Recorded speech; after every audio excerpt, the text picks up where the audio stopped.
Namaste.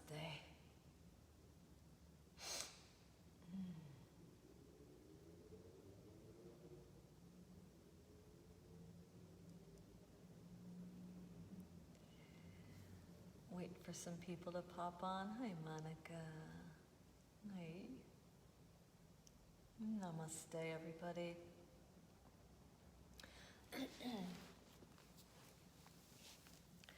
This is the kind of fun part, watching the names scroll up. Namaste, guys. Hello, hello, hello, hello, hello. Nice to be with everybody. Elise, hello, sweet love. Aww. Nice to see your name pop up. So, as we wait for everybody to jump on board, just really check in with yourself. Hey, Mary, check in with yourself. It's so important, right? Each and every day. And if if you choose to set this time aside for you, you might as well, use it wisely and really check in, right? How are you right now? And answer that question quite honestly, without judgment. See what's there, see what you're working with today, what emotions rush to the surface, what's, stuck in the body, where's the headspace, all that stuff. Check in, right? Sometimes I think we're just, we don't want to ask the question because we're kind of afraid of our own answers, if you will, right? But these are charged times, right? So it makes sense if there's a lot of stuff going on right now. And as we check in with it, we're becoming more aware of our true state of being, right? Our true state of being. Maggie, hi, sweet love. Glad you were able to join us. Hi, Heather. Hi, Patrick. Oh, love seeing these names. Love to all of you. Love to all of the new folk, too, that I haven't yet had the privilege of meeting or haven't been in our beautiful space. You guys always, always welcome. This community just continues to grow. So please take a moment, clear some space, check in with yourself, take a seat that's going to suit and serve your well-being right now. For some of us, that might mean lying down.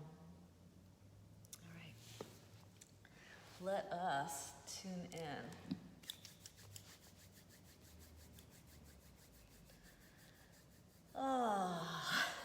Ooh, I'm loving those bubbly hearts and smiley thingies.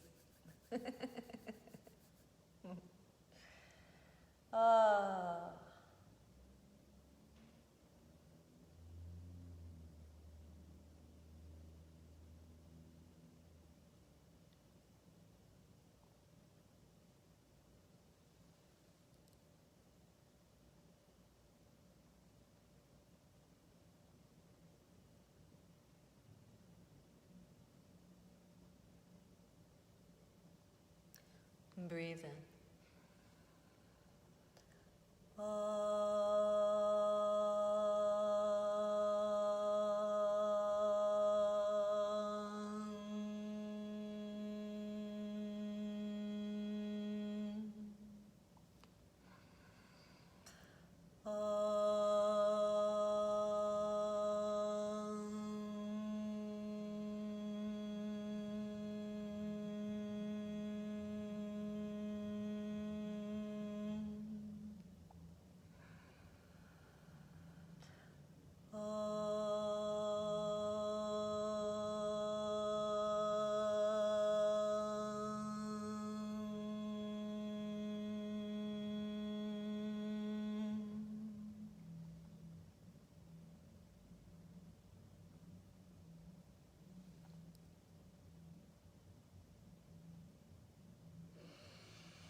Namaste. Namaste. It's nice to smile, I smile when I see your names, right? Even those names that I don't know, welcome, right? Smiling because we're holding space for each other, and that can never be bad. a chance for us to come together as humans and connect for a few moments, a chance to get real for a few moments, a chance to tolerate the stuff that might be going on inside one's head and one's heart and know that you are supported. You know, it's certainly not always a verbal or necessarily a visual support, but more of an energetic communal support as humans, right? The bandwidth of our energy as humans. So that's why I'm smiling, right? So many reasons not to be smiling, right? And it's really important to always check in, see what does make you smile, right? Thanks for showing up. So this morning, a young child was crying for quite a long period of time as I was sipping my morning coffee on my porch before I came here. And it went on for a while. And then the workers across the street showed up with large power tools, jackhammers and whatnot, basically making some noise. And I found they were breaking up the sidewalk across the street, so it was quite loud, quite intense, quite aggressive in the sound. And I was trying to pay attention to the child's cry, and I noticed that as the jackhammers, came up and as they got louder and as they were more consistent, the child stopped crying. And I just feel really called to share this with you right now, for whatever reason. I never know what I'm going to say before I say it. It's kind of fun to just open and riff after being, channeling and connecting. But I just think that there's a lot there that it kind of speaks volumes, if you will. And what I mean by that is, I think at some point in her young mind, she realized she could no longer be heard because the jackhammer was louder than her. And she stopped, right? But she had gone on for quite a while before the jackhammers arrived. And I think it's pretty safe to say, I certainly don't know because I'm not in that young person's mind, but it's pretty safe to say that the reason why she stopped crying was because the jackhammer was louder than her cry. She could no longer be heard, right? We all want to be heard. We all want to be heard. And we all have our own way, and we're still kind of figuring out, right? One of the great things about crisis is it breeds the birthing ground for opportunity and for creativity. Like, we're stuck with X, Y, or Z. Big X, little y, exclamation point Z, however you want to look at it, whatever circumstances, we're all kind of in this one together. It just happened that way, the big crisis, right? And then, of course, the additional ones that have come along the way in more recent days. So, we all want to be heard, right? And crisis breeds the opportunity to be expressive, right? To creatively approach what it is that we're feeling, how do we get to it, and how do we out it with our voices, right? And we all have that right? Free speech, right? And as conscious beings, as people that are kind of willing to broaden their mind scope and create a generous heart, like that bandwidth of expression gets even greater and even stronger. And what I'm getting to is, yes, as humans, we all want to be heard, but we must pay attention to our own jackhammers, right? So I like to work in metaphors, right? I like to pass information on by way of metaphor. We all have a jackhammer in our mind that wants so desperately to quiet and snuff out, the other voice that needs to be heard. It's pretty safe to say that the way that the young child persisted in her cry, it was an expression of needing attention, wanting to be heard and needing attention. And the parent chose, not to honor the child's cry at that moment in time. That's, not where we're going with this one. I don't want to go down a rabbit hole. That was the parent's choice to just let the child keep going in the cry. And then the louder cry snuffed out, right? The cry that needed to be heard.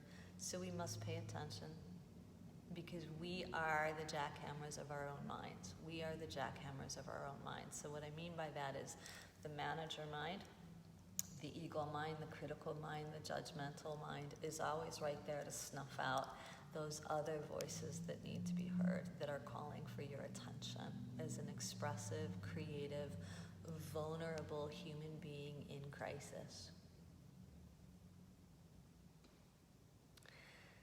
We always have a choice, right? It's part of, free will. And as we become more conscious, that choice kind of gets more spacious, right? There's more room inside. And the choices get kind of more available to us. And as we keep doing this inner work, this willingness to sit in all of the inner dialogue of the mind. There's so many voices in oneself. The child that's crying for attention, definitely the manager mind that is so ready to just to overpower it. But then there's all other voices inside of us as well, right? Because we are multifaceted beings, right? We're not just one thing in one way all the time, even if we have strong minds that adhere to something very, very specific, right? No matter how disciplined we are, how structured we are whole beings. And with the wholeness, the multifaceted internal world of the self and all the voices of the self need to be heard. So part of our work is figuring out how to notice, right, when the bell has rung, right, because it can't be unrung, right? That came through to me yesterday. I love that. When the bell is rung, it cannot be unrung, right? And, to have a relationship or become aware of the jackhammer of the mind and just not give it all of the attention and all of the power all of the time, because it will snuff out. It's louder. It will snuff out the other voices that are calling for your attention. And when we take some time, when we clear some space, sit together amongst each other supportively, even if it's just for 3 minutes, right? 2 minutes, what have you, right? We're giving ourselves a chance to listen to those quieter voices and to perhaps even become aware when the jackhammer of the mind is ready to overpower those other voices. And then we can kind of flip the scale inside, right? We can flip the relationship inside. As we welcome in the jackhammer of the mind, as we kind of identify with, we can give it pause by giving it breath, by giving it space, by saying, okay, I know you louder, but let me see what else is there, right? The manager mind, the judgmental mind, the critical mind is always going to be the loudest voice in your head. And if you're not sure, test it out, right? See what you come up with. And it's not that the manager, critical, judgmental, the ego mind, if you will, it's not that it's not valid or not real or needs to be snuffed out all the time. It's just we must realize it's the loudest voice, so it's going to take the biggest amount of attention, right? It's going to grab our attention. But we mustn't be fooled by it thinking it's the only part of the mind that's ever giving us the call, right? The bell that's ringing, right? Because sometimes the bell is really quiet inside, but it's still ringing.